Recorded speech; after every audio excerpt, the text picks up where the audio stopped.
Good evening, everyone. It's a pleasure to be with you this evening. There it is. Let me test here. Great, it works. I'm honored to be with you. How many of you are with schools? Could you please raise your hand?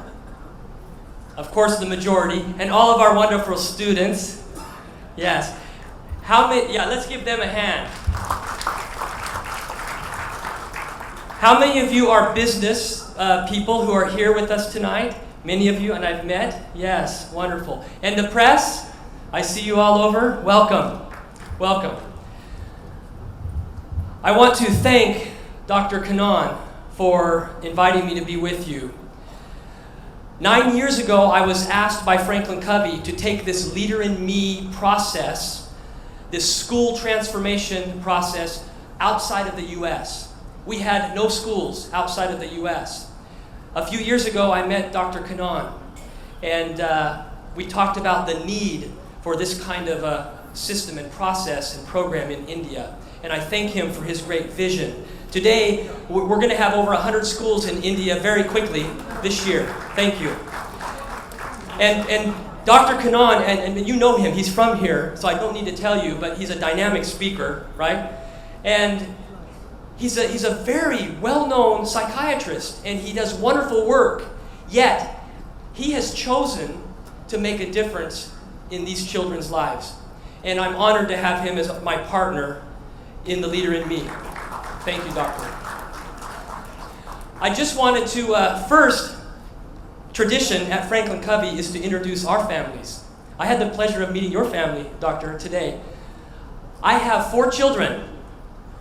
My children are all married, right? So I have 2 sons. These are my sons. These are my 2 daughters, and those are their spouses. In this picture, we have 3 grandchildren.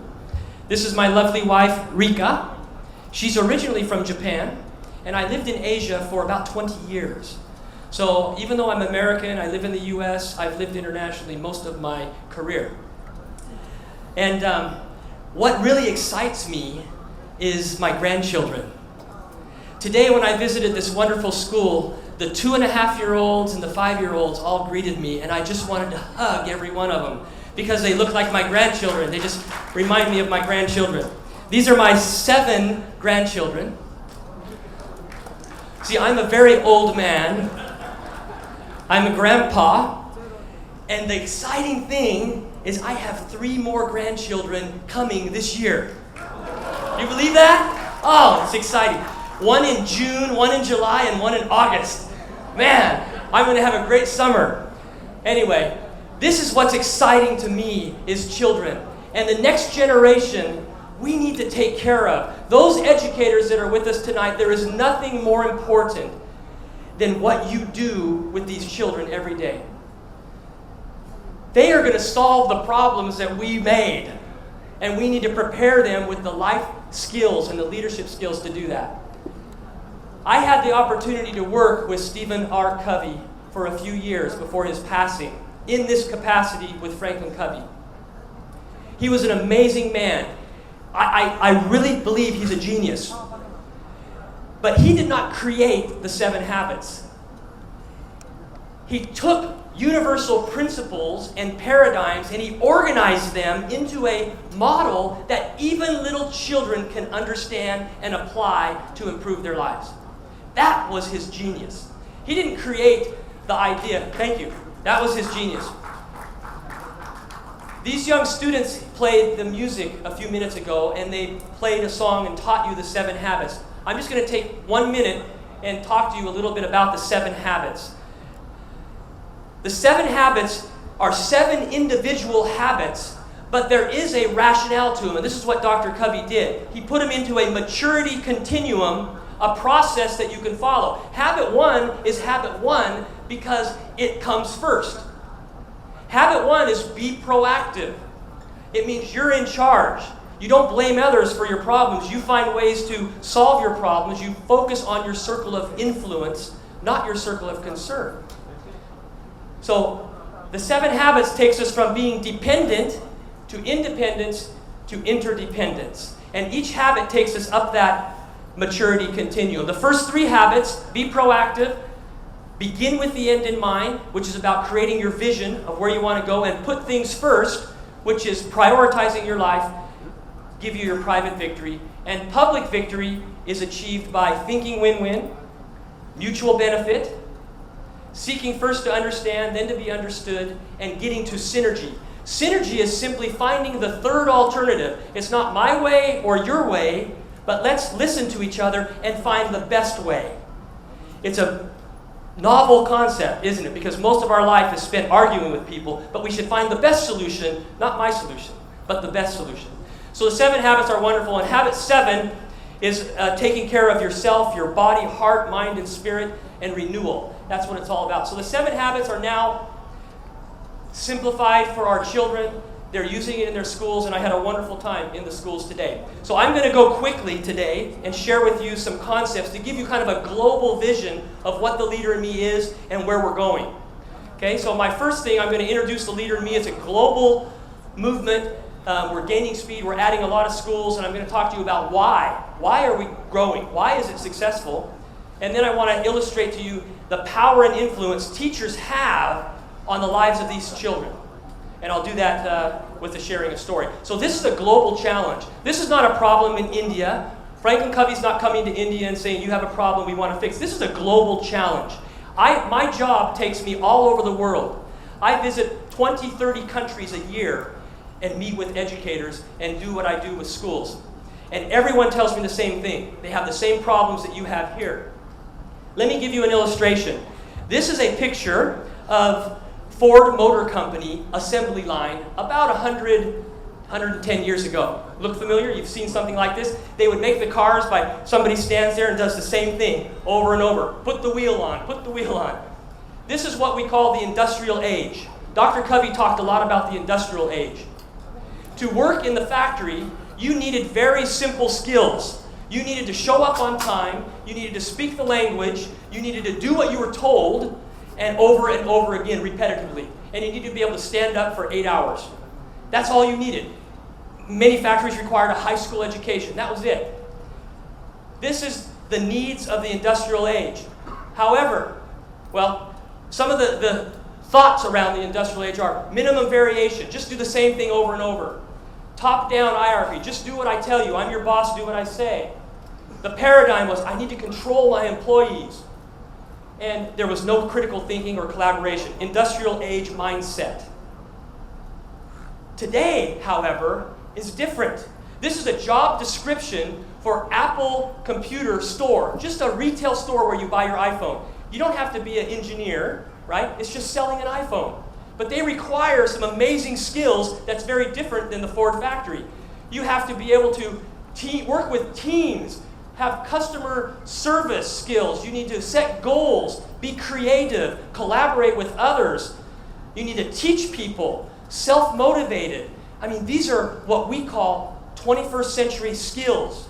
Skills you have to develop that are much different than the industrial age model. So we are moving from the industrial age to the knowledge age. One of the problems we find all over the world is schools are still thinking in the industrial age.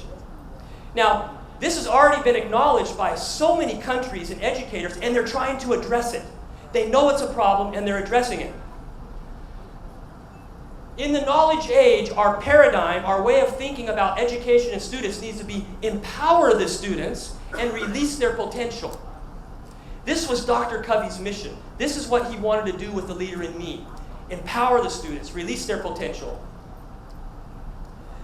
A survey by a company in the UK called Edexcel, some of you know Edexcel, they did a survey of 2,000 employers in 24 countries, and they asked them, what kind of people do you want to hire? What are the skills you want people to have when you hire them into your company?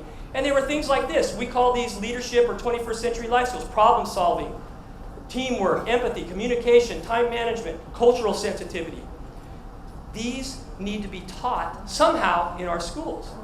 So schools are trying to do this. And we've come up with this concept of education 1.0, 2.0, 3.0. Education 1.0 was the industrial age, right? Then we got technology, right? And so we said, let's use technology in the classroom. So we gave all the students iPads. but we still taught them in an industrial way. But they just had an iPad, right? That's education 2.0.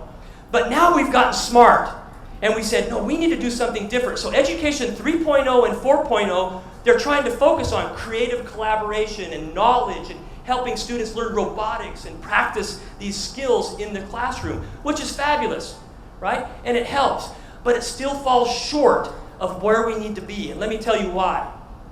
Skills, technical skills, professional skills alone are not sufficient to build trust and character in people.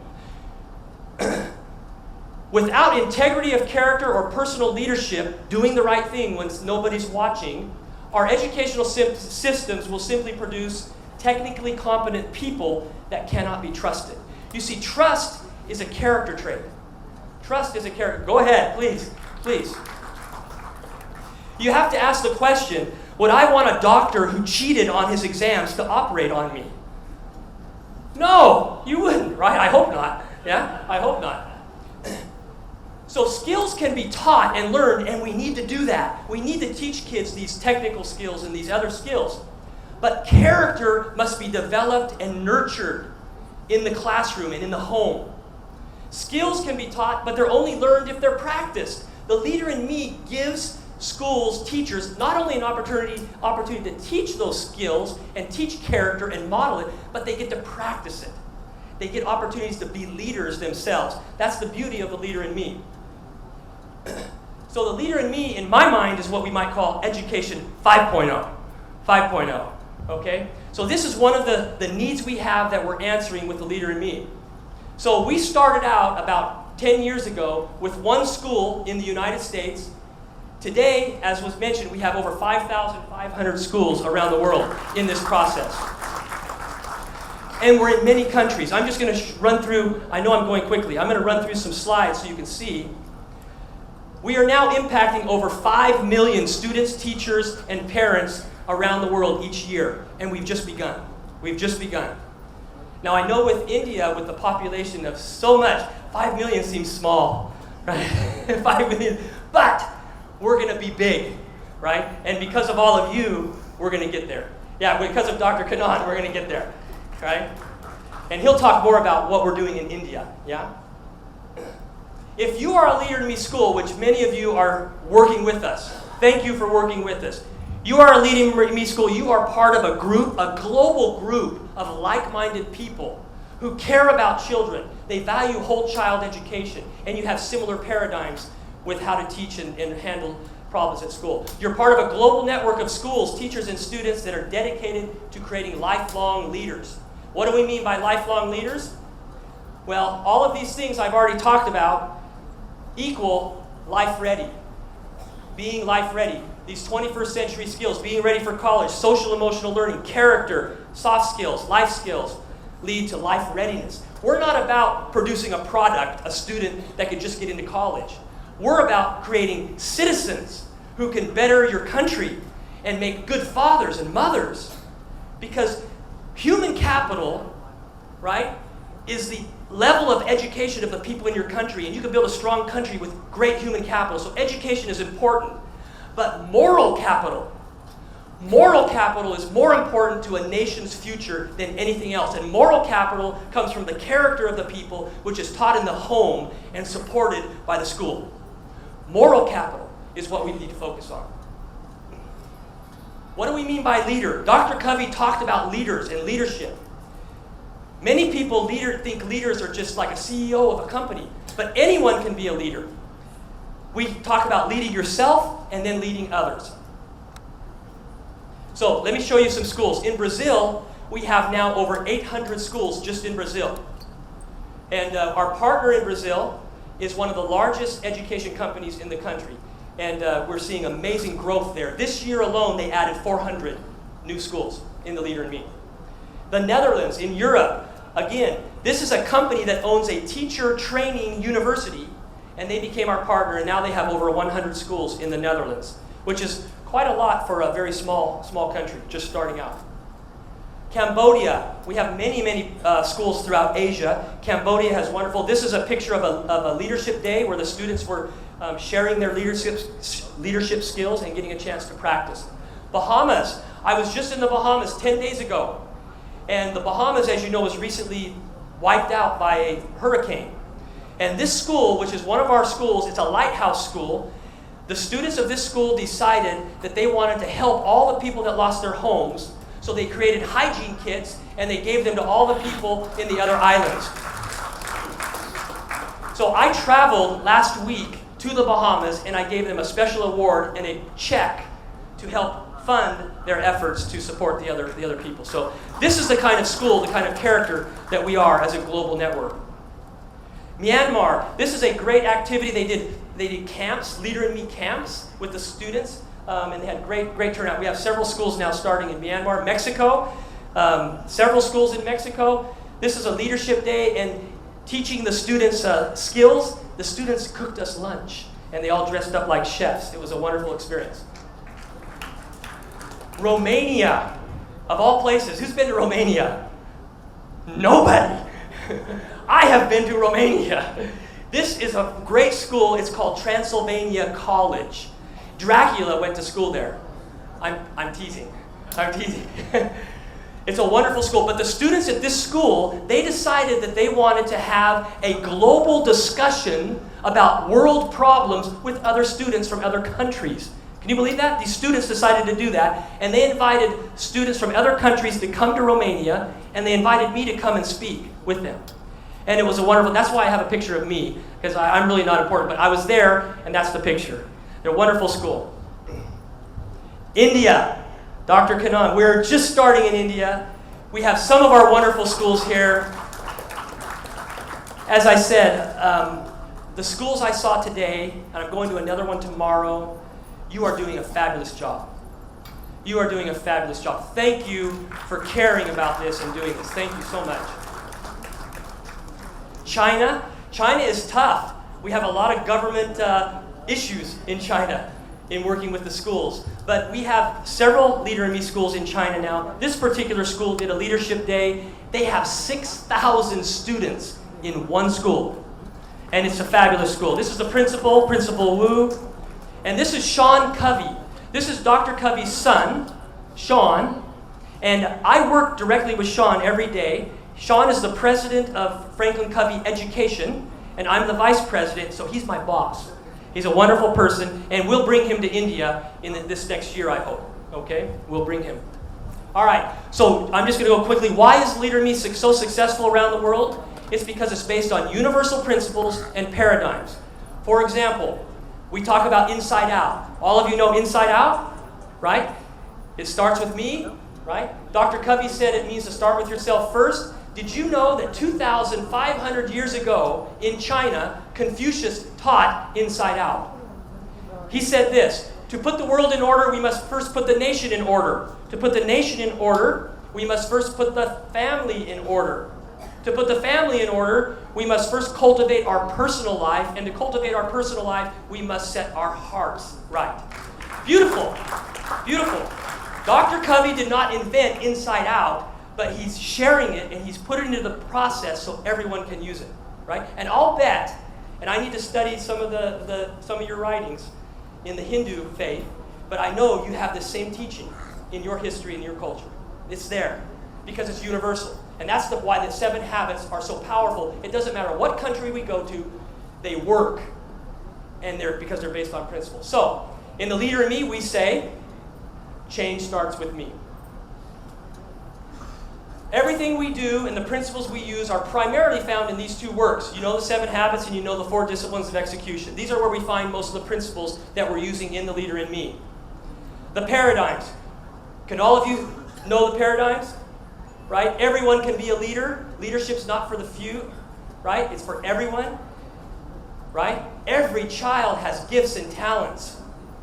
Every child, right? The paradigm of genius. Everyone has genius. Change starts with me. Educators empower students to lead their own learning, and we develop the whole child. This is also what makes us unique as a process, and Frank Covey. Other courses or programs, they'll teach life skills, but they don't teach correct paradigms. It starts with how you see, right? How you see the students, how you see yourself. Then you do things different, and we get better results. And we do get results. You all set goals. We have measurable results to get you to a Lighthouse certification, and we'll help you get there. And many of you schools are just starting out. We hope to help you become a great Lighthouse school so you can shine your light and influence others. You know, the Leader in Me is based on solid research. It was developed by educators. This wasn't something that we just said, hey, let's take the 7 habits and give it to schools. It was well thought out. Did you know there are over 30 independent university studies to validate the Leader in Me? So it's based on solid research. And you can get this online, and Dr. Kanan's team, Live Life Education, can get that for you. We have a CASEL endorsement. We are recognized as one of the most effective social emotional learning systems in the world. In the world. Recently, we had an independent study done in Hungary, and I just share this because it's very fresh. And they spent 2 years looking at Leader in Me schools, and they came out with several positive findings. Students in Leader in Me schools are less depressed. They have higher self-esteem. They have a healthier image of themselves and their bodies. Teachers get along better. There's just fabulous results. So this really works. But for all of you teachers that are here, let me tell you the most important thing about the Leader in Me and why it's effective. It's because of you, dedicated educators. It's because of you. We give you some tools, we give you some processes, but you believe in it and you execute it and you do it. And you are changing the lives of young people. Literally. Literally changing the lives. Let me share with you a personal story as I close. Dr. Covey taught us that leadership is communicating people's worth and potential so clearly that they're inspired to see it in themselves. This is leadership. I propose to you that teachers communicate students' worth and potential so clearly they're inspired to become someone great because you believe in them. When I was a young man, 12 years old, in 7th grade and 8th grade, I had a teacher that changed my life. This is me. I was a handsome boy. Number 25 on the back. Look, come on. Yeah, right there. Yeah. I was cuter in 7th grade than 8th grade. This is 8th grade right here. I was getting a little older, right? So this is 1976 and 1977. It's a long time ago. I'm a grandpa, right? You know? This is my teacher. His name was Dr. Schreier. He looked like Dr. Covey. He didn't have any hair. And that's okay. We say that in the U.S. It's not disrespectful. He changed my life. Let me tell you what he did. We had a yearbook, and we signed yearbooks at the end of the year. When I was in his class, he had a assignment. And he said, I want you to draw a picture, a poster of what you want to be when you grow up. And I thought, this is a dumb assignment. I don't want to do it. So I'm going to do something really funny. So I drew a picture, a giant picture of Mickey Mouse. And I made a poster of Mickey Mouse, and I said, I want to be a Mouseketeer. And I thought that was so funny. I was mocking his assignment. And I turned it in. And do you know what he did? He didn't get angry at me. He didn't scold me. He put his arm around me. He came to me. He talked to me. He sought to understand why I would do that. And he saw in me potential that I didn't see. We became great friends. And he wrote a message in my yearbook for the 2 years that he was my teacher. I want to share that message with you. Not because it's about me, but because it talks about what kind of teacher he was. Let me share with you what he said. This was in 1976, right? There's the message. That's an actual picture of my book. This is what it says. They called me Billy when I was little. It's a little child's name. You are one of the finest young people that I've ever taught in 8 years. I made fun of his assignment, yet he's saying I'm one of the finest kids he ever taught. I can't believe it, right? How you have many outstanding qualities to be a future leader. I would have never believed it, but he believed it. He changed my life. Leadership or teachers communicate students' worth and potential so clearly they're inspired to see it in themselves. But I discovered something just a couple years ago, that he wrote that I didn't understand when I was young. I want to share that with you. The next year, in 1977, he wrote this in my book, in my yearbook. One thing you must develop in life is humility. Yeah, that's what I said. Humility. He must have misspelled humility, right? As soon as you figure out what it means, let me know. I went for years and years and didn't know what he meant. I forgot about it. When I started doing this work, I saw this and I thought about it. What is humility? And why did he write that? He was inspiring me. For me, humility is the combination of humility and humanity. And when you put those two together, humility means it's not about me, right? It's not about me. I can learn. I can't do everything by myself. I need others to help. And humanity is about service, loving others, serving others. And when you put those together, it's about being engaged in something greater than yourself for the benefit of others.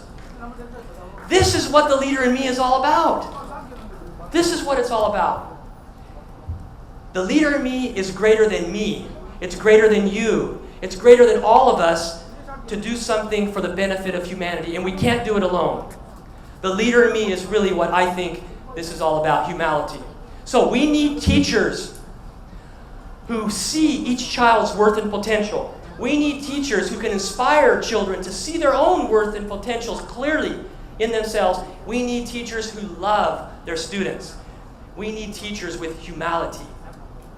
That's my real message for you today. We need humility. Let me close by sharing a little video clip. The question is, what if? Let's watch this and I'll make one final comment.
What if we don't take these principles, this process, to as many children as possible?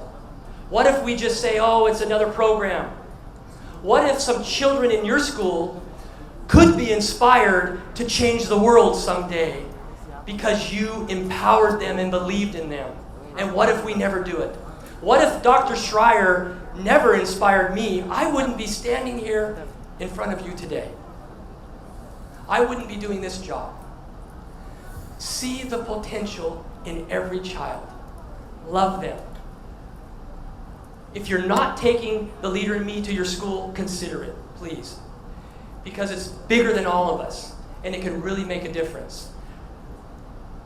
This is successful for many, many reasons, but it's mainly successful because of you and what you can do in your schools. In the spirit of Dr. Martin Luther King, who had a dream, I have a dream. Dr. Kannan has a dream for India. A day when every child in India is seen through the lens of leader in me paradigms.